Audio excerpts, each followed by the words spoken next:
ఆచరణ కానీ, భక్తితోనే కానీ, వాటెవర్ ఇట్ మే బి, మరి దేవుని సన్నిధిలో గడపాలని ప్రతి ఒక్కరికి ఇది ఆశ కలిగి ఉంటారు. మరి దూరం ఉన్నవాళ్ళు అంటే లోకాచారంలో శరీరాశ, నేత్రాశ, జీవకుటుంబం ఇవన్నీ విడిచిపెట్టి దేవుడితోని స్నేహ సంబంధం కలిగి ఉండాలి. ఈ 40 రోజున భక్తి కలగా అంటే దేవుడితోని ఒక సహవాసం కలిగి ఉండాలని అనేక జనులు ఆశపడతారు. ఇది సంగతి.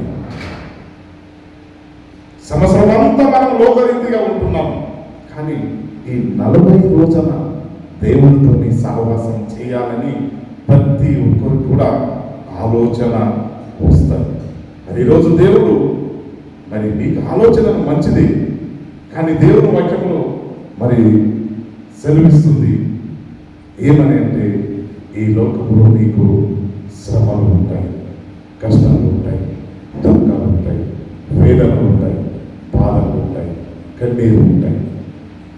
ఈ లోకంలో నేను జయించున్నాను, మీరు కూడా జయించాలి.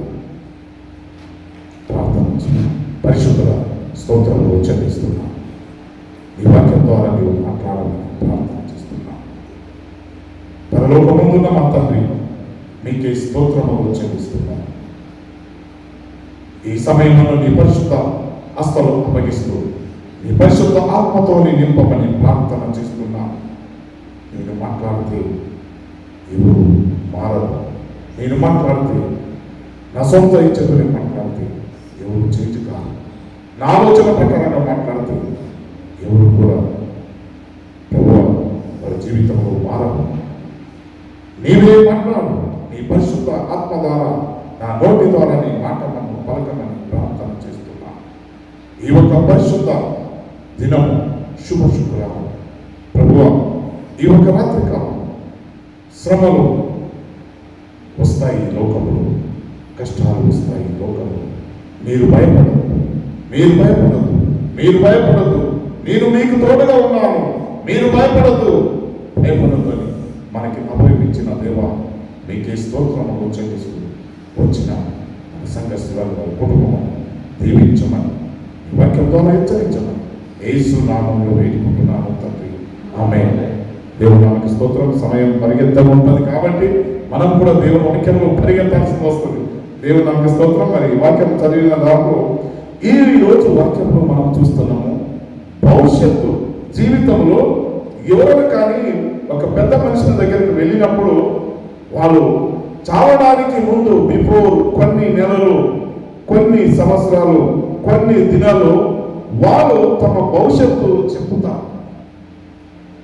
ఈ మానవులు ఉన్న ఒక నేచర్, ఒక తత్వం, ఆ గుణము మరి దేవునిలో కూడా, ఎందుకంటే అతను మానవుడుగా ఈ లోకమునికి వచ్చినాడు కాబట్టి మన జీన్స్, మనమున్న లక్షణాలు కూడా యేసు ప్రభువు కూడా ఉన్నాయి కాబట్టి లోకరక్షకుడిగా ఈ లోకానికి వచ్చాడు. మానవ రూపంలో మన ఈ లోకానికి వచ్చాడు కాబట్టి అతనికి కూడా ఆ ఒక్క గుణ లక్షణాలు ఉంటాయి.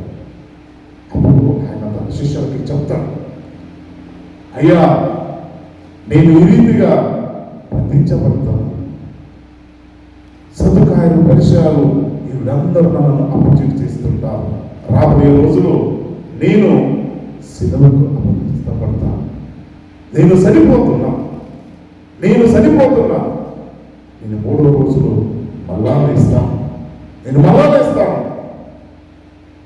కానీ ఒకటి సత్యము నీకు తెలియపరుస్తున్నా, ఈ లోకంలో నీకు శ్రమలు ఉంటాయి, ఈ లోకంలో నీకు కష్టాలు ఉంటాయి, ఈ లోకంలో నీకు దుఃఖం ఉంటాయి, ఈ లోకంలో నేను జయించి ఉన్నాను. కాబట్టి నీకు ముందే నా భవిష్యత్తు గురించి నాకు తెలుసు. నేను ఏమైనానో, ఏమైపోతున్నానో, ప్రజెంట్, పాస్ట్, ఫ్యూచర్ టెన్స్, ఈ 3 కాలము నాకు తెలుసు. అందుకే మీకు ఈరోజు నేను దేవుడు వార్త శిష్యులతో మాట్లాడుతున్నాను. Practical they are discuss between శిష్యులు అండ్ దేవుడు యేసు ప్రభు. మన జీవితంలో కూడా where is closeness, there is a no sin. ఎక్కడ కూడా పాపం అనేది ఎక్కడ ఉండదు అంటే ఎక్కడ స్నేహభావం ఉంటాము, ఎవరు ఒకరికొకరు అత్తుకొని ప్రేమతో ఉంటాము, అక్కడ పాపమైన గుణలక్షణాలు ఉండవు. ఎప్పుడు మనం దూరం దూరం ఉంటాము అప్పుడు ఏమవుతుందంటే ఒకరి మీద ఆ సైతాను ఏం చేస్తుందంటే విడగొడుతుంది. అందుకోసమే దేర్ ఈస్ వెరీ క్లోజ్నెస్. ఎక్కడ మనము ప్రేమతో కలిగి ఉంటాము అక్కడి పాపము పనిచేయదు. మరి దేవుని వాక్యంలో మనం చూస్తాం, ఆ భవిష్యత్తు చెప్తున్నాడు దేవుడు. మరి సమయం పాస్టర్కి వెళ్తుంది కాబట్టి నేను పాస్టర్కి వెళ్తాను, సమయం చెప్తున్నాడు దేవుడు. ఈ రీతిగా డిస్కషన్ చేస్తున్నాడు, కూర్చొని మాట్లాడుతున్నాడు. తన జీవితము ఇన్ని రోజులు మీతో పాటు నాతో పాటు ఉన్నారు. మీకు ఆకలి తెలియదు, నిద్ర తెలియదు, మీకు ఏ బాధలు మీకు తెలియదు. ఎందుకంటే నాతో ఉన్నారు కాబట్టి మీకు ఏ సమయంలో మీకు ఏది కావాలి అదంతా నేను చూసుకున్నాను. నేను యజమానుడు ఉండి మీకు ఏది అవసరతలో అన్ని నేను మిమ్మల్ని చూసుకున్నాను. మీ కన్నీరు మీ బాధలు అన్నీ నాకు తెలుసు. కానీ ఒక్క రోజు వస్తుంది, ఆ రోజు మీరు నన్ను పట్టుకుంటారు, మీరు పారిపోతారు, మీరు నన్ను విడిచి మీరు గొర్రె ఏ రీతిగా ఒక ఇది వచ్చినప్పుడు అది ఎలాగా ఆ మంద చెదిరిపోతాయి, ఆ చెదిరిపోయాక మీరు కూడా వెళ్ళిపోతారు అని అతను రాబోయే రోజులు కష్టాల గురించి యేసుప్రభువు తన శిష్యులకి చెప్పినాడు. శిష్యులు ఏమంటున్నారు? అరే అయ్యా, మేమెక్కడికి పోతున్నాము, నీతోనే మేమున్నాము, వాళ్ళు ఎవరైనా రాని మేము చూసుకుంటామని వాళ్ళు అనుకుండొచ్చు, మనసుకు అనొచ్చు, అనుకున్నారు కూడా. నిన్ను విడిచి మేము ఎక్కడికి వెళ్తాము, మేము ఉన్నాము కదా అనుకున్నాం. కానీ దేవుడు వాళ్ళు ఉన్నారా? లేదు, వాళ్ళు పారిపోయారు. మరి మా జీవితంలో కూడా అనేక సందర్భాలు ఎవరిని నమ్ముకుంటామో వారు కూడా పారిపోతారు. అటువంటి సిచ్యువేషన్ జీవితంలో వస్తాయి అనేది ఈరోజు వాక్యం ద్వారా చూసుకున్నాం. మరి అదే రీతిగా ఈరోజు యోహాను చాప్టర్ 1వ వచనంలో ఇదంతా డిస్కషన్ 16:33 నా యందు మీరు సమాధానము కలిగినట్లు ఈ మాటలు మీతో చెప్పుచున్నాను. లోకములో మీకు శ్రమ కలుగును, ఆయనను ధైర్యము తెచ్చుకున్నది, నేను లోకమును జయించి ఉన్నాను. ఇది చాలా విలువైన మాట. ఈ శ్రమల కాలంలో ఒక బలమైన నమ్మక, ఒక విశ్వాసం, ఒక బలమైన నమ్మకతోని తన జీవిత యాత్రను మొదలుపెట్టాలి. శ్రమలు రాకుండా ఎవరికి కూడా ఉండదు అని ఈ సత్యం తెలుసుకోవాలి. నీ పక్కనే ఉంటాడు, నీతోనే తింటాడు, నీతోనే తిరుగుతాడు. ఒక్కరోజు ఆయన నిన్ను అగనెస్ట్గా మాట్లాడవచ్చు. నీతోనే తిరిగి నీతోనే అయితే ఇది ప్రతి ఒక్కరి జీవితంలో ఉంటుంది అని గ్రహించాలి. కానీ ఈరోజు దేవుడు మాట్లాడుతున్నాడు, ఇవన్నీ నీకు వస్తాయి, నీవు ఎవరితోనే ఉండు, ఎంతలో ఉండు, నీకు ఇవన్నీ వస్తాయి. కానీ నేను అధైర్యపడద్దు. ఎవరు వెళ్ళిపోతే కూడా మీరు అధైర్యపడద్దు. నేను మీకు తోడుగా ఉన్నాను. లోకంలో ఇవన్నీ వచ్చే ప్రాబ్లమ్స్ ఇవన్నీ కామానికి అని తెలుసుకోవాలి. ఈరోజు ముఖ్యంగా మనం చూస్తున్నాం మార్క్ చాప్టర్ 10:28-30 నుంచి 30 వరకు ఫాస్ట్గా మీరు చదివితే కొంచెం అర్థమవుతుంది. పేతురు ఇదిగో మేము సమస్తమును విడిచిపెట్టి నిన్ను వెంబడించమని ఆయనతో చెప్పసాగాడు. అందుకు యేసు ఇట్లా నేను నా నిమిత్తమును స్వార్థ నిమిత్తమును ఇంటినైనను అన్నదమ్ములైనను అక్క చెల్లెళ్ళైనను తల్లిదండ్రులైనను పిల్లలైనను భూములైనను విడిచిన వాడు ఇప్పుడు ఇహమందు హింసలతో పాటు దూరంతలుగా ఇండ్లను అన్నదమ్ములను అక్క చెల్లెళ్ళను తల్లులను పిల్లలను భూములను రాబోయే లోకమును నిత్య జీవనము ఉన్నదని నీతో నిశ్చయముగా చెప్పుచున్నాను. దేవుని నామమునకు స్తోత్రం. హల్లెలూయా, హల్లెలూయా, హల్లెలూయా. హల్లెలూయా అంటే సైతాను పారిపోతాడు.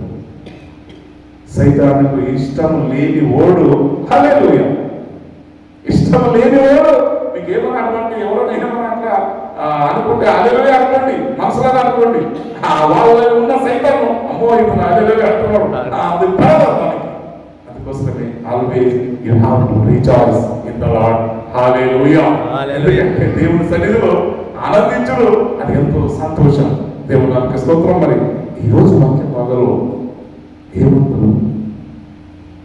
అన్ని దానికి ఈ లోకములో ఎక్కువ నన్ను ప్రేమించండి అన్న ఉద్దేశం ఈ వాక్యము మనకి సెలవిస్తుంది. చాలా మంది నానా రకాల ఆలోచన చేసుకోవచ్చు. తల్లిదండ్రులు విడిచిపెట్టాలంటారు దేవుడు, ఇది అది మన భార్య పిల్లలు అన్ని విడిచిపెట్టి, ఆ సందేశం దాని గురించి కాదు. మీరు ఎలా అర్థం చేసుకుంటారో అలాగా తల్లిదండ్రి ఇదంతా విడిచిపెట్టాలని కాదు, కానీ దీని అతిగా మీరు ప్రేమించొద్దు. నా తప్ప మీరు ఈ లోకంలో ఉన్నది ఏది కూడా ఓవర్గా మీరు ప్రేమించదు. నా తప్ప మీకు వేరే దేవుడు లేదు. నేను సృష్టించిన ఆయన నేనే కదయ్యా. మీరు మీ తల్లిదండ్రులు సృష్టించిన ఆయన నేనే, మిమ్మల్ని సృష్టించే ఆయన నేనే.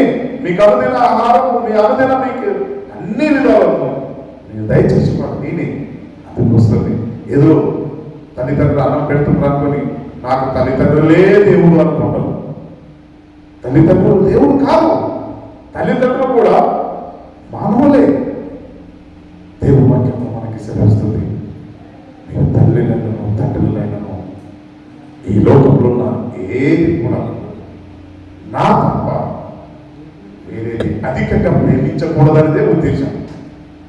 ప్రేమించండి, అన్ని దాంట్లో ప్రేమించండి, కానీ దేవుడు తప్ప అధికంగా ఏది ప్రేమించదు. కొంతమంది బంగారం అంటే నేను ప్రాణం ఇస్తానయ్యా అంటారు. కొంతమంది నా కొడుకు లేకపోతే నేను బతకనయ్యా, ఆయననే నాకు సర్వం అంటారు. నా బిడ్డ లేకపోతే నేను బతకనయ్యా, అదే సర్వం. కొంతమంది నా భార్య లేకపోతే నేను అన్నం కూడా తినాలయ్యా, ఇద్దరు కలిసి తినాలి అని ఇద్దరు కలిసి ఉంటున్నాం, నేను ఎక్కడికి వెళ్ళాలి. సహోదరి నో అంటే నీవు అధికంగా నీ భార్యను, నీ పిల్లల్ని, నీ ఈ ధనమును ఎక్కువ ప్రేమిస్తున్నావు కాబట్టి నీలో ఉన్న ఆలోచన అలాగే వస్తాయి. అందుకోసం ఈరోజు దేవుడు మీతో నాతో మాట్లాడుతున్నాం. దేనిని ప్రేమించం, ఈ లోకంలో దేనిని ప్రేమించం. అందుకే దేవుని వాక్యము సెలవిస్తుంది. మొదటి నా నీతి, నా రాజ్యం నుంచి వెలుగుని, అప్పుడు మీకు ఇవన్నీ అనుగ్రహించబడతాయి. నీకు బంగారం కావాలంటే దేవునికి తెలుసు, నీకు మంచి ఇల్లు కావాలంటే దేవునికి తెలుసు, ప్రతి ఒక్కరికి దేవునికి తెలుసు. నా పిల్లలు ఎలా ఉండాలి, గజ్జీసులు సింహాలు వారి నా పిల్లలు ఉండాలని దేవుడు ఆశిస్తాడు. నేను ఎవరి దగ్గర నిలబడతాడు కదా, నేను యేసు ప్రభువుని నమ్ముకున్నవాడు. ఎగ్జాంపుల్ చెప్పాలని దేవుడు నాకు స్పర్శిస్తున్నాడు. దైవం కూడా భయపడుతున్నాయి. దేవుడు అంటే దేవుడు దైవం కూడా తెలుసు, కానీ నాకు నీకు భయపడదు. దేవుడు దయ్యం అంటే అందరూ పారిపోతారు.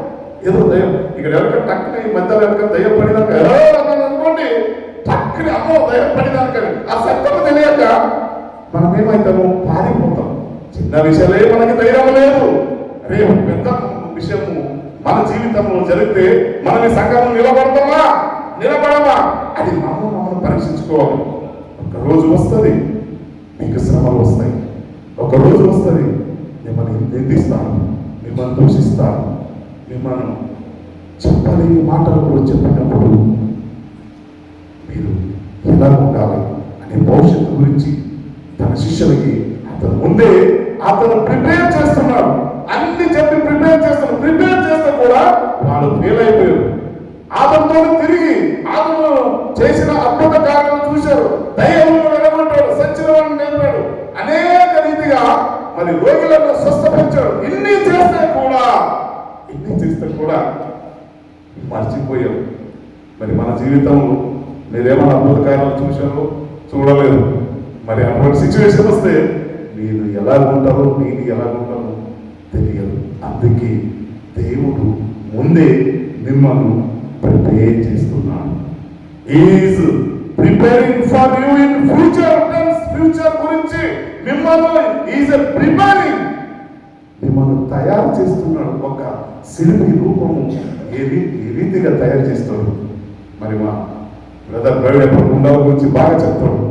కుండలు తయారు చేయడానికి ఆ కుమారి ఏ రీతిగా తను వాడని చాలా బాగుంటుంది. అది ఆ రీతిగా దేవుడు కూడా మనము బిఫోర్ మనము చావక మునుపు మీరు ఎలాగా నా రాజ్యంకు వస్తారు, మీరు ఇలాగా నడుస్తనే, మీరు ఇలాగ నన్ను నమ్ముతనే, నేనే మార్గము సత్యము జీవము, నా తప్ప ఎవరు దేవుని రాజ్యానికి రాలేము అని కడకడిగా చెప్పిన దేవుడు నన్ను మీరు బలంగా విశ్వాసిస్తేనే కష్టము రాని, సుఖము రాని, దుఃఖము రాని, బాధలు రాని, నిందలు రాని, ఎవరు ఏమో కానీ కుటుంబంలో నేను నా ఇంటి వారు యెహోవాను సేవిస్తున్నాము అని ఒక బలమైన విశ్వాసము ఏ రోజు మీ కుటుంబంలో వస్తుంది, ఆ రోజు నేను బలంగా నిలబడతా. అప్పటి వరకు మీరు నిలబడలేదు, ఆయన కూడా తెలుసు వీళ్ళు నిలబడరు, ఆగిపోతారని తన శిష్యులు వాళ్ళ శారీరక వాళ్ళ హృదయము వాంఛనను తెలిసిన దేవుడు ఆయన ముందే వెళ్ళి ప్రిపేర్ చేస్తున్నాడు. శ్రమలు వస్తాయి అని. అందుకే ఈ 40 రోజులు బిఫోర్, ఈ 40 రోజులు దేవుడు ఎన్నో రీతిగా మరి బాధలు కన్నీరు కాల్చినాడు. గురించి ఈ లోకం గురించి అనేక మంది రక్షణ పొందాలి. నేను మరణిస్తే తప్ప, నేను నా రక్తము కాస్తే తప్ప రక్షణ లేదు అని ఆయనకు దేవునికి తెలుసు. నేను చావాలి, మీరు బతకాలి, మీరు రక్షింపబడాలి. నేను సస్తని మీరు రక్షించబడతారు. మళ్ళా నేను 3వ దినంలో ఏ రీతిగా ఒక విత్తనము భూమిలో వేసినప్పుడు ఆ విత్తనం అది ఏమంటారు బీజ, ఆ బీజ భూమిలో వేసినప్పుడు గింజ మరి భూమి వేసినప్పుడు అది ఫలించాలి. ఆ ఫలించినప్పుడే అది పైకి మొలకాయ వస్తుంది. చావాలి, ముందు చావాలి, సస్తని అలా తిరిగి లేకపోతాం. దేవుని నామమునకు స్తోత్రం. హల్లెలూయా, హల్లెలూయా. నిద్రపోతున్నారా? హల్లెలూయా, హల్లెలూయా. Praise the Lord, praise the Lord. దేవుని నామమునకు స్తోత్రం. మరి వాక్యము మనం చూస్తున్నాము. యోహాను రాసిన పత్రిక 18:17 ద్వారముల కావలి ఉన్న యొక్క చిన్నది పేతురుతో నీవును ఈ మనుషుల శిష్యులతో ఒకడవనుకొని అని చెప్పగా అతడు కానేనని. ఎప్పుడు అతను పట్టుకొని వెళుతున్నప్పుడు అతను పట్టుకున్నాడు. ఈ శ్రమమైన దినాలు ఆ వాక్యమే మనం ప్రకటించాలి. ఆయన పట్టుకొని వెళ్తున్నప్పుడు పేతురు వెళ్ళి చూస్తున్నాడు. అంటే పేతురు కూడా ఇతను ఎట్లా చంపుతారో, ఎట్లా పట్టుకుంటున్నారో, కొట్టుతారా, తిడతారా, నేను చూడండి. ఒక జడ్జిమెంట్, ఫైనల్ జడ్జిమెంట్ ఉందనుకోండి, బంధువులు కూడా కోర్టుకు వెళ్తారు. అనేక మంది లాయర్స్ కూడా జడ్జిమెంట్ గురించి చూడడానికి కోర్టుకు వెళ్తారు. అందరూ నిశ్శబ్దంగా కూర్చొని నిలబడి ఒక లాయర్, ఒక జడ్జి ఒక మాటలో వింటారు. ఈయన ఏంది ఫైనల్ జడ్జిమెంట్ ఇస్తాడు, ఈయనకి మరణానికి అప్పగిస్తాడా లేకపోతే విడుదల కలిగిస్తాడా అని చేసిన నేరంకి వీళ్ళు ఫైట్ చేస్తుంటారు. అది చూడడానికి ఆ కుటుంబం కానీ, స్నేహితులు కానీ, బయటలు కానీ, తనకు కావలసిన వాళ్ళు, తన రక్త సంబంధికులు, వాటెవరికి లేని వాళ్ళందరూ ఆయనను ప్రేమించేవారు వెళ్తారు. అప్పుడు అందరు శిష్యులు ప్రేమించారు, అందరూ పారిపోయారు. కానీ పేతురు మాత్రము ఆయన ఒక్కడి ఆయనను ఫాలో అప్ చేస్తున్నారు. 12 మంది శిష్యులలో 11 మంది పారిపోయారు. కానీ is a one person, Peter is a following to Jesus. అతను ఏం చేస్తున్నాడు, అతను ఎలా తీసుకెళ్తున్నాడు, ఆయన కొడుతున్నారా, తిరుగుతున్నారా, మరణం ఆయనకి ఏం చేస్తున్నాడని ఈజ్ అబ్జర్వింగ్, వీక్షిస్తున్నాడు. తెలియని లెక్కని నటన చేస్తున్నాడు. ఆయనకు ఎవరో తెలియదు అనుకొని ఆయన నటన చేస్తూ చూసినప్పుడు ఇక్కడ ఎవరున్నారు, నేను కొత్తగా ఉన్నాను కదా అనుకొని ఆయన ఉన్నప్పుడు ఒక చిన్న పాప కూడా గుర్తుపెట్టింది. సముద్రులే మనం అనుకుంటాము మనతో పాటు ఎవరు లేరు, మనతో పాటు మా సంఘస్థులు లేరు, మనతో పాటు మా స్నేహితులు లేరు, మాకు తెలిసిన వాళ్ళు లేరు, మనం ఏది చేస్తే కూడా నడుస్తుంది అని ఈ పొరపాటు ఆలోచన ఒక అబద్ధి అంటే ఈ సైతానను ఆ ప్రేరేపణ నీకు మనసులో కలిగిస్తాడు. అయ్యా నీ దగ్గర ఎవరు లేరు, అయ్యా నీవేదో పాపం చెయ్యి, నీ దగ్గర ఎవరు లేరు, నీవేదో పాపం చూడు, నీ దగ్గర ఎవరు లేదు, ఏదో ఒకటి చెయ్యి అని సైతానను ఎప్పుడు కూడా మిమ్మల్ని వంచకుడిగా పని చేస్తాడు. ఆయన ఏం చేస్తాడు? వంచకుడిగా పని చేస్తాడు. మనం జాన్ చాప్టర్ 8:44 నేను చూస్తున్నాం. జాన్ చాప్టర్ 8:44 నేను చూడండి ఒకసారి చదవండి. జాన్ చాప్టర్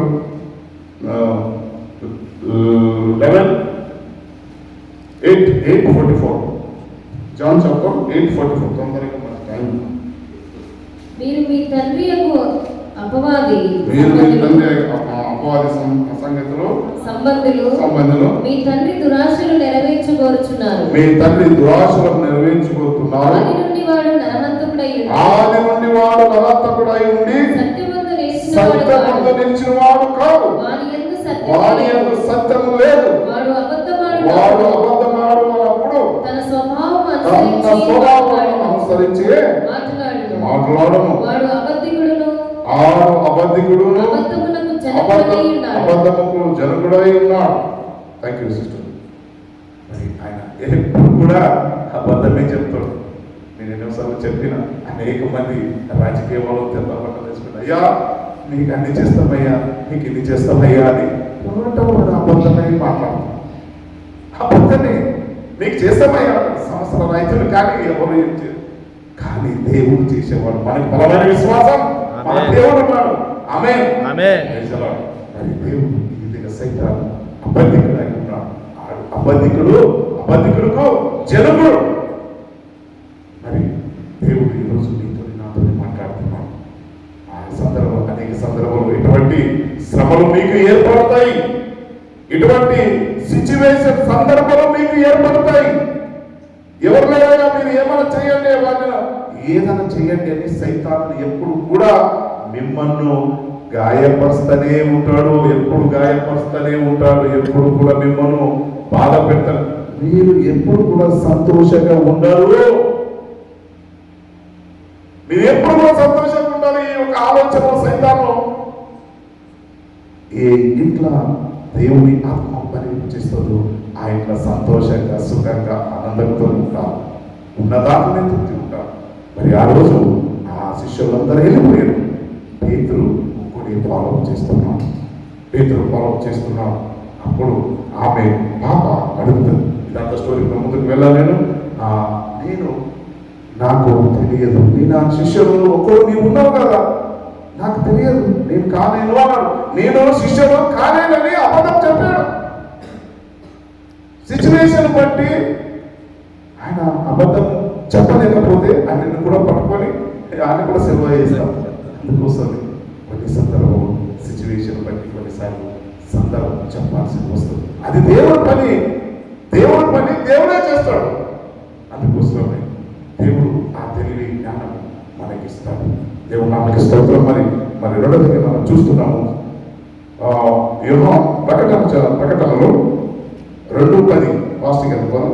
ఇదిగో మీరు శోధింపబడినట్లు అపవాది మీరు కొందరిని చదవగలమా? అపవాది మీలో కొందరిని చెరలో వేయబడబోతున్నాడు. 10 దినములు శ్రమ కలుగును. మరణము వరకు నమ్మకముగా ఉండుము. నేను నీకు జీవ కిరీటం ఇచ్చెదను. నేను మీకు జీవ కిరీటం ఇచ్చినాను. మరణము వరకు నమ్మకముగా ఉండండి. నీకు జీవ కిరీటం అంటే నువ్వు మరణం ఏమీ లేదు నీకు. అక్కడ పరలోకంలో ఏమి లేదు, ఆకులు లేదు. పరలోకంలో మీరు ఎట్లాగా మనం చిత్రం చూపేస్తాడు. ఏమని ఇక్కడ ఆకులు ఎగిరిన పక్షుల లెక్క మనం ఎగిరితేనే ఉంటాం. మీరెవరో నేనెవరు. అక్కడ భార్యలు లేరు, పిల్లలు లేరు, సంసారం లేదు, ఎవరు లేదు. మీరు సంతోషంగా ఎగురుతూ ఆయన నామమును గణపరుస్తూనే ఉంటారు. మరి మీరు నమ్మాలి. ఇది ఏముకంటే కథ కాదు, దేవుని వాక్యంలో ఉన్నది. ప్రతి ఒక్కరి గుండె సూచి అయితే కూడా మనము నమ్మాల్సింది. దేవుని నామకి స్తోత్రం. మరి మత్తయి చాప్టర్ 24:9 మనం చూస్తాం. అప్పుడు జనాలు మిమ్మల్ని శ్రమలు పాలు చేసి, సిస్టర్ 24:9, మాథ్యూ చాప్టర్ 24:9.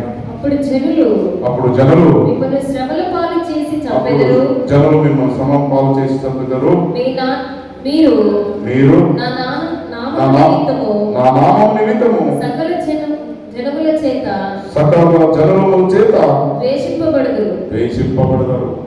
సత్యమే సోదరు. అనేక మంది యేసు నామం చెప్తే వారికి వ్యంగ్యంగా ఉంది.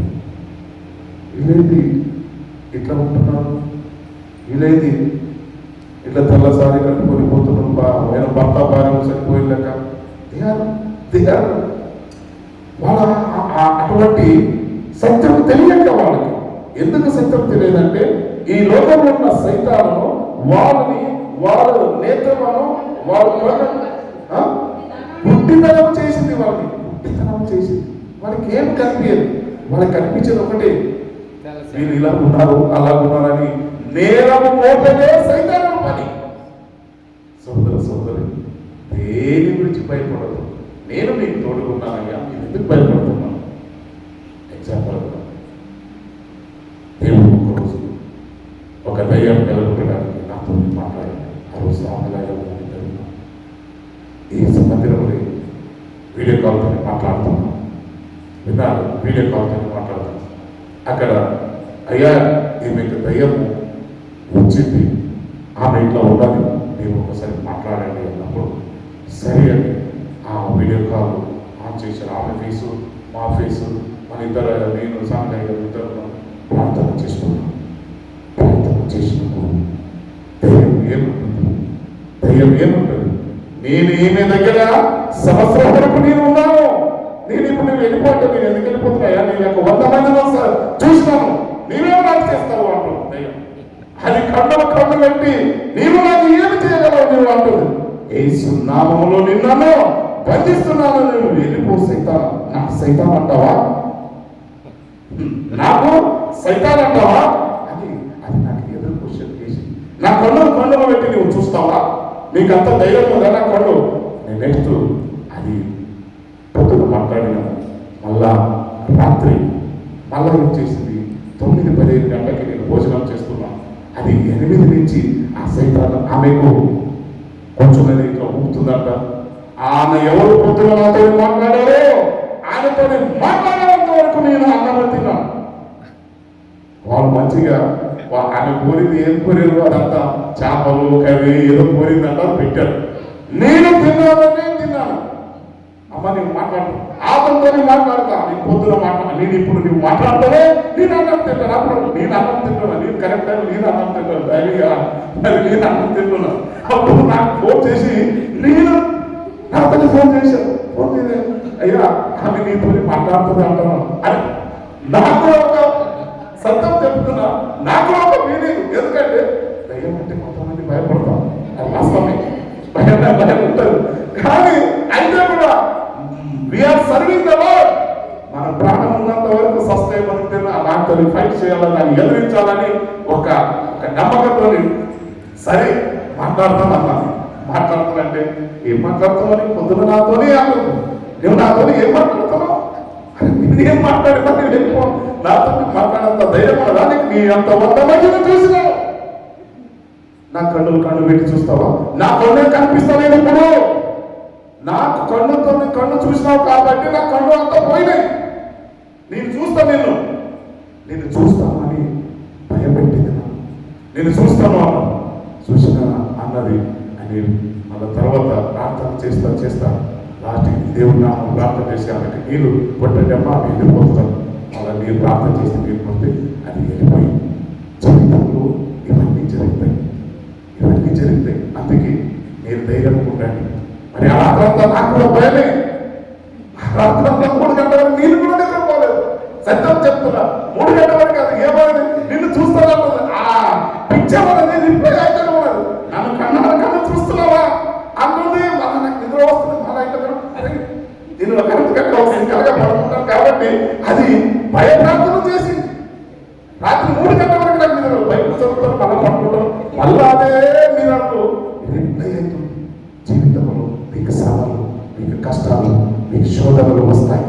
అందుకోసమే మీరు భయపడదు, మీరు భయపడదు. దేవుని వాక్యం చదివితే కూడా ఆ బైబుల్ నీవు కూడా మీరక్కడి బైబుల్ తల మీద పెట్టుకున్నా భయం ఫీలింగ్ వచ్చింది. సంకల్పం చెప్తున్నాను, ఆ ఫీలింగ్ వచ్చింది. ఎందుకు నిద్ర రావట్లేదు? ప్రార్థన చేస్తున్నా, అలా పడుకున్నా, ప్రార్థన చేసుకున్నా. 3 గంటలకు మళ్ళా దేవుడు నాకు మంచిగా నిద్రపించాడు. ఎందుకని చెప్తుందంటే మా మామ మన గోకి మాటలు చెప్తే, అయ్యా నువ్వు దయచేసి దయ్యం తోడికి పోవద్దు, అవస్థ పెడతా, నువ్వు దయ్యం తోడికి పోవద్దు, అవి దయ్యములు బాగుంటాయి పోదు. అయ్యా నేను ప్రాణమన్నా కోరుకుంటాను, కానీ దయ్యములను ఎదిరించే శక్తి దేవుడు మాకు ఇచ్చాడు. దయ్యములను ఎదిరించే శక్తి దేవుని నామములో శక్తి ఉంది, దేవుని నామములో బలం ఉన్నది, దేవుని నామములో అద్భుత కార్యాలు ఉన్నాయి. ఈ లోకము మనలో ఉన్నవాడు గొప్పవాడు అని చెప్తే అది మీ ఇష్టమయ్యానికి 2-3 నాకు డిస్ప్లేలు పంపించాడు. ఇట్లా సైకిల్ పోతుంది, దయ్యం ఆడ ప్లేస్ ఉందంటే కట్ట ఎగిరిపోతుంది. ఆ సైకిల్ మనిషి ఆమె ఇద్దరు ఎగిరిపోయి కింద పడిపోతుంది. ఇటువంటి జరుగుతున్నాయా జాగ్రత్త నాకు చెప్తున్నాను. చూడండి, ఇట్లా జీవితంలో కొన్నిసార్లు నీవు కరెక్ట్ ఉంటావు, కానీ పక్క వాడు నేను పెట్టిస్తుంటాను. నీవు కరెక్ట్ దాని త్రోవలు పోతుంటారు, కానీ నీకు దాని త్రోవలు అక్కడ ఏమున్నది, పులి ఉంది, సింహం ఉంది, మీరు ఎందుకు వెళ్తారు, అలా మిమ్మల్ని మింగేస్తున్నారు, అలా ఏమీ ఉండదు. అందుకోసమే సోదరి ఈరోజు దేవుడు నీతో మాట్లాడుతున్నాడు. భయపడదు, నేను మీకు తోడుగా ఉంటానని దేవుని వాక్యంలో సెలవిస్తుంది. అదే రీతిగా మత్తయి చాప్టర్ 4:2 సమయం చాలా ఫాస్ట్గా అవుతుంది. 4:2 మాథ్యూ చాప్టర్ 4:2 నేను టైమింగ్ కరెక్ట్ 8:30 కంప్లీట్ చేస్తాను. 40 దినములు 40 రాత్రులు ఉపవాసం ఉండిన పిమ్మట ఆయన ఆకలి కొన. చూడండి, యేసు ప్రభు కూడా 40 దినాలు పగలు రాత్రి ఆయన ఆకలి ఉన్నప్పుడు ఆయనకి ఆకలి అయింది. ఆయన కూడా మానవ శరీరం ఉంది, ఈ మట్టితో నిర్మించిన ఈ శరీరం, మానవ రూపంలో ఉన్న శరీరం. ఆ శరీరానికి నీళ్లు కావాలి, ఆహారం కావాలి, గాలి కావాలి, ఇవన్నీ మన శరీరంలో ఉన్నాయి. కాబట్టి అతను కూడా, దేవుడి కుమారుడు కూడా ఆకులు అయ్యేదని ఆ సైతానికి తెలిసింది. మరి ఆ సైతాన్ని చూడండి, పొద్దున్న నాతో మాట్లాడింది, కానీ దానికి జ్ఞాపకం ఉంది నేను ఎవరు అని. దానికి మాట్లాడి, నేను పొద్దున నాతో మాట్లాడినావు, ఎంత గట్టిగా మాట్లాడినావు, నాతో ఇప్పుడు మాట్లాడాలి, అది మొత్తం మెమరీ అదంతా దాంతో మైండ్లో పెట్టుకున్నది. మరి మన దగ్గర దేవుడి సంగతికి రావాలి, దేవుడి వాక్యం వినాలి, మనం బలపరచబడాలి. 40 days దేవుడి వాక్యము మనం బలంగా దాన్ని మెమరీ చేసుకుంటా జీవితం సాగాలని ఆశ ఎందుకు లేదు? మరి అనేక మంది దైవ సేవకులు మంచి వాక్యం ప్రకటిస్తున్నారు, మరి అనేక మంది తీసుకొని రండి. దేవుడు మరి ఈ రీతిగా అద్భుతకాలను దేవుడు జరిగిస్తారని నేను బలంగా నమ్ముతున్నాను. మరి అదే రీతిగా మనం చూస్తున్నాం. లాస్ట్ జీవితం ఎలా ఉండాలి అంటే, లాస్ట్గా మాథ్యూ చాప్టర్ 24:13 అంతవరకు సహించిన వాడెవడు వాడే రక్షింపబడదు. అంతం వరకు చిన్న విషయాలు అవన్నీ కుటుంబంలో జరుగుతుంటాయి, చిన్న విషయాలు కుటుంబంలో సంఘంలో జరుగుతుంటాయి. ఓర్పు సహనము కలిగి అంతము వరకు, జీవిత కాలం అంతం వరకు సహించు వాడే రక్షింపబడాలి. చిన్న విషయాలు ఈ లోకంలో మనకి శోధనలు, బాధలు వస్తాయి. ఎగ్జాంపుల్గా ఒక నావిలో పనిచేస్తున్నా, ఒక సైన్యంలో పనిచేస్తా. ఎక్కడ అంటే ఈ మన దేశం కాదు, ఈ రెడ్ దేశం అంటే చైనా, కమ్యూనిస్ట్ వాళ్ళు. కమ్యూనిస్ట్ దేశంలో దేవుని వాక్యం ప్రకటించడానికి కమ్యూనిస్ట్ దేశంలో పర్మిషన్ లేదు. ఆ ఒక కమ్యూనిస్ట్ దేశంలో ఒక యవనస్తుడు యేసు ప్రభువును బలంగా నమ్ముకున్నాడు. ఆ యవనస్తుడు బలంగా నమ్ముకున్నప్పుడు ఆయన యేసు నామము ఆయన ఆ సైన్యమును ప్రకటిస్తున్నప్పుడు ఈయన యేసు ప్రభు నామమును ప్రకటిస్తున్నాడు అని ఆయన మీద నిందను మోపి ఆయనను పట్టుకొని ఆయనను తీసుకొని వెళ్ళారు. సైన్యాధికారుల దగ్గర తీసుకొని పోయి ఆయనను, నేను యేసు ప్రభువును ఎందుకు ప్రకటిస్తున్నావు? మన ఈ దేశంలో యేసు ప్రభువును ప్రకటించడానికి కానూను లేదు కదా. మన ఈ దేశంలో మనము దేవుడే లేదు అన్న మన కమ్యూనిస్ట్ దేశం. ఈ దేశంలో యేసు ప్రభు దేవుడని ఎలా ప్రకటిస్తున్నాం? అనేక మంది నీ తోటి స్నేహితులకు చెప్తున్నామని వాళ్ళు ఎవిడెన్స్తో ఆయనను బట్టి ఆయనను శిక్ష వేశారు. అప్పుడు అందరూ ఆయన శిక్ష వేశారు. శిక్ష వేసి ఆయనకేమో ఆయనకు చాలా రీతిగా కొట్టారు, చాలా రీతిగా హింసించారు. కానీ ఆయన ఒక మాట అన్నాడు. ఆయన ఏమన్నాడంటే, మీరు నా ఎముకలకు బాధ పెడుతున్నా, నా శరీరానికి బాధపడుతున్నా, నా మొత్తంలో దీనికంతా బాధపడుతున్నా, కానీ నాలో ఉన్న ఆత్మకు మీరు ఏమీ చేయలేరు. నాలో ఉన్న ఆత్మ, దేవుని ఆత్మకు మీరు ఏమీ చేయలేరు.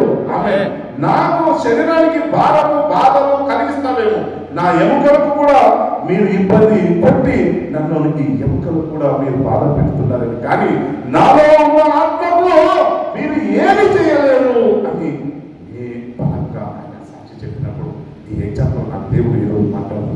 ఒకరోజు సైతాన్ పీడిత ఒక లేడీని తీసుకొని పోయి ఆ పిశాచి చెప్పి ఆయన దగ్గర వెళ్ళి ఆయన కొడుతూనే ఉన్నాడు. ఆ అమ్మాయికి కొడతా ఉన్నప్పుడు అప్పుడు ఆ సైతాన్ ఏమంటుంది తెలుసా? ఒక మాట చెప్పింది సైతాన్. ఏమని?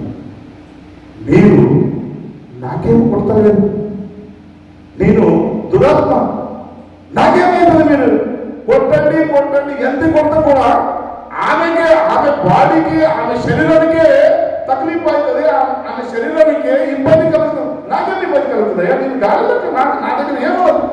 మీరు ఇంత కొడుతున్నారు, ఎందుకు కొడుతున్నారు? ఆమె చచ్చిపోతుంది, నాకేం కాదు. సైతాను కూడా సత్యము తెలుసు సోదరి, నాకు నీకు కూడా తెలుస్తలేదు. నీకు బాడీ ఎంత కొట్టండి, ఆమెకు నువ్వు మీ పాపనే, మీ అమ్మాయినే మీరు కొడితే నాకేం కాదయ్యా, నాకేం కాదు. నేను శరీరంలో ఉన్న ఓన్లీ సైతం, ఆ సైతం నాకేమైతుంది? గాలి కొడతారా మీరు? ఈ గాలి కష్టపడతాయి, గాలి ఏమన్నా దెబ్బ తగ్గుతుందా? మీరు ఆత్మ అంతే, మీకు కొడితే ఏం కాదు, తింటే ఏం కాదు, ఏమి కాదు. ఓన్లీ దానికి బాధ కలిగించేది యేసు నామములో ప్రార్థన చేసినప్పుడే ఆ సైతానము అక్కడి నుంచి పారిపోతుంది తప్ప మీరు నన్ను కొడితే మీ పిల్లలే, మీ అమ్మాయిని చచ్చిపోతుంది. రాబోయే రోజు మీ అమ్మాయిని బాధపడుతుంది. అందుకే ఆయన బుల్ల చెప్పేశాడు, అయ్యా నా బాడీ, నా ఎముకలకు, నా శరీరానికి మీరు ఇబ్బంది కలిగిస్తే ఏమి కాదు, నాలో ఉన్న ఆత్మకు మీరు ఏమి చేయలేరు. నాలోని నా దేవుడు ఆత్మ, ప్రభు అయిన యేసుక్రీస్తు ఆత్మ నాలోని నివసిస్తుంది, కాబట్టి మీరు ఏమీ చేయలేరు అని చెప్పాడు. అప్పుడు ఆ సైన్యాధికారి అడుగుతాడు, అరే పిచ్చోడా నువ్వు, నీకేం కావాలయ్యా? నీకు బంగారం కావాలా? యేసు ప్రభువు వదిలేసి, వెండి కావాలా? ఎన్ని తొలలు కావాలా? ఎన్ని కావాలి? మనీ కావాలా? భూమి కావాలా? నీకు ఎన్ని కావాలా? యేసు ప్రభు నామము నీవు ప్రకటించొద్దు. నీకు ఏది కావాలో అన్నీ ఇచ్చేస్తాం, నీవు యేసు నామం ప్రకటించొద్దు అన్నప్పుడు ఆయన అంటాడు, ఈ లోకములో ఉన్న ఏది ఇస్తే కూడా, ఈ లోకమంతా నాకు ఇస్తే కూడా నా ప్రభు అయిన యేసు నామమని నేను ప్రకటిస్తున్నాను అన్నాడు. ఈ లోకంలో ఉన్నది ఏది కూడా, ఇదంతా ఇస్తే కూడా నేను బానిస కాను, నా యేసుని సేవిస్తా. సోదరి, ఈరోజు దేవుడు నీతో నాతో మాట్లాడుతున్నాడు. కొన్ని సందర్భంలో ఈ ఆశ కలిగిస్తాను సైతాన్, ఏదో ఒకటి నీకు ఆశ కలిగిస్తాను. ఆశలు పడిపోయి మీరు, మీ కుటుంబము, మీ దేవుడితో ఉన్న సంబంధము దూరం కాకూడదు. సైతాను ఎప్పుడు కూడా ఎవరిని మింగాలి అని సింహతో భార్యలు అటు ఇటు తిరుగుతూనే ఉంటాడు. అది మనం గ్రహించాలి. ఎన్నోసార్లు చెప్తూనే ఉంటాం, పిల్లలు, పెద్దలు ఎవరైనా కానీ సెల్ ఫోన్ చూసినప్పుడు అనేక రీతిగా చెడ్డవి మీకు డిస్ప్లేలు వస్తుంటాయి. మనము మానవులు కొన్నిసారి ఇవన్నీ సైతాను కలిగిస్తారు. చూడు ఏమైతుంది, ఇక్కడ పక్కన ఎవరు లేదు, నీతో ఇప్పుడు ఎవరు లేదు, వెనక ఎవరు లేదు, చూడు ఏమైతుంది. నీవు ఎప్పుడు దానికి చూడడానికి నీవు అలవాటు పడ్డావు, నీవు ఆయన కంట్రోల్ ఉంటావు, దేవుని కంట్రోల్ ఉండవు. నీ కుటుంబంలో శ్రమలు స్టార్ట్ అయిపోతాయి, కుటుంబంలో బాధలు స్టార్ట్ అయితే కుటుంబంలో నెమ్మది ఉండదు. అందుకోసమే జాగ్రత్త, నీకు శ్రమలు రాకుండా ఉండవు. దేవుని వాక్యం దీవించి ఆశీర్వదించుగాక. సమయమైన పరిశుద్ధ స్తోత్రములు చెల్లిస్తున్నాను. ఇంతవరకు నీ వాక్యం ద్వారా ప్రతి ఒక్కరితో నీ మాట్లాడినందుకు మీకే స్తోత్రములు చెల్లిస్తూ ప్రభువా ఎన్ఎల్సిసి ఈ కుటుంబమును నీవు లైఫ్ కలవాలి సంఘాలను ప్రతి ఒక్కరున్నాను కుటుంబమును సంఘమును వాళ్ళు చేస్తున్న ఉద్యోగమును వ్యాపారము నీవు దీవించి ఆశీర్వదించమని నీ వాక్యం ద్వారా అనేక మంది రక్షణ రావాలి ప్రభు, అనేక మంది సంఘాలు మరి రావడానికి నీవే ప్రేరేపణ కలగ చేయమని యేసు నామములో వేడుకుంటున్నాను తండ్రి. ఆమేన్.